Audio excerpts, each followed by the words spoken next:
Hello everyone, আসসালামু আলাইকুম। Welcome back to my channel. আমি ইয়াসমিন আছি তোমাদের সাথে। আজকে হচ্ছে মার্চের 4 তারিখ। আজকেও সেফটি ট্যাঙ্কের কাজ হচ্ছে। গত ভিডিওতে আমি দেখিয়েছিলাম ওখানে দেয়াল গেঁথে পার্টিশন হচ্ছিলো। আজকে হচ্ছে প্লাস্টার হবে। আর আজকে আমরা এসেছি আর একটা ঘরের মানে যে প্রিপারেশন নিচ্ছি, যে ঢালাই দিয়ে কমপ্লিট করে চলে আসব। ওই ঘরটার মধ্যে থেকে মাটিগুলো তো সরিয়েছি, এবারে হচ্ছে ঘরটা ভালো করে ভেজাতে হবে, তারপরে ঢালাই করে তারপরে চলে আসব। অ্যাকচুয়ালি আমার পুরো ঘরের কাজ করাতে এখনও বেশ অনেক দিনই সময় লাগবে, তো ওই জন্য ভাবছি একটা ঘর রেডি করে চলে আসব। আর এতদিন আমার হাতে সময় নেই যে আমি মানে 6 মাস কি 1 বছর পর এখানে আসব। আমার যতটা সম্ভব আমি পারি তাড়াতাড়ি আমার এখানে চলে আসতে হবে। এখন আমরা আপাতত আছি হচ্ছে আমার বড় ননদের বাড়ি। ওখানে গত 1 বছর ধরে আমরা আছি, 1 বছর হয়ে গেছে। এবারে হচ্ছে আমরা আমাদের বাড়িতে চলে আসব।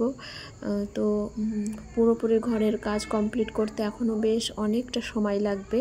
আর এটা হচ্ছে তাড়াতাড়ির কাজ না, এটা কিন্তু ধীরে ধীরে করতে হয়।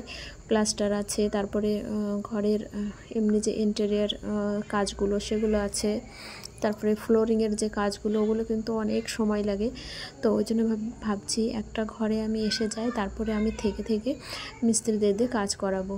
তবে সেইভাবে করতে গেলে হয়তো আমি জানি আমার একটু অগোছালো লাইফটা হয়তো এই বছরটাও যেতে পারে, কিংবা সামনের 6টা মাস হয়তো এভাবে অগোছালোভাবে আমার লাইফটা যেতে পারে, বাট কিছু করার নেই।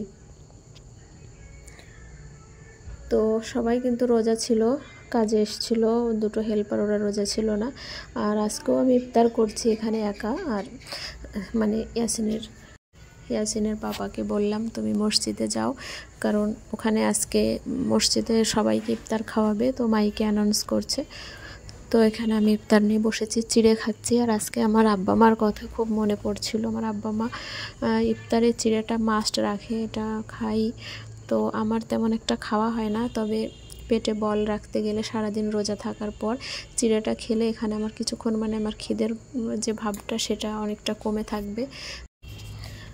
ভীষণ মনে পড়ে বাচ্চাদের কথা, কিন্তু কিছু করার নেই, ওরা বাড়িতে আছে, এখানে আমি একা ইফতার করছি, ওর পাপাও নেই। আর প্রত্যেক বছর আমরা ইফতার করি একসঙ্গে, সবাই মিলে একসাথে বসে খাই, আনন্দ করি। তো এবারে আর সেটা হয়ে উঠছে না। ইচ্ছা প্রচণ্ড থাকছে মনের ভিতরে, বাট হয়ে উঠছে না। আমি ভালোই দূরে, মানে আমার যে বাড়িটা সেটা ভালোই দূরে, তো রোজ ইফতারের আগে সেখানে যাওয়া, ইফতার করা এটা পসিবলই হচ্ছে না।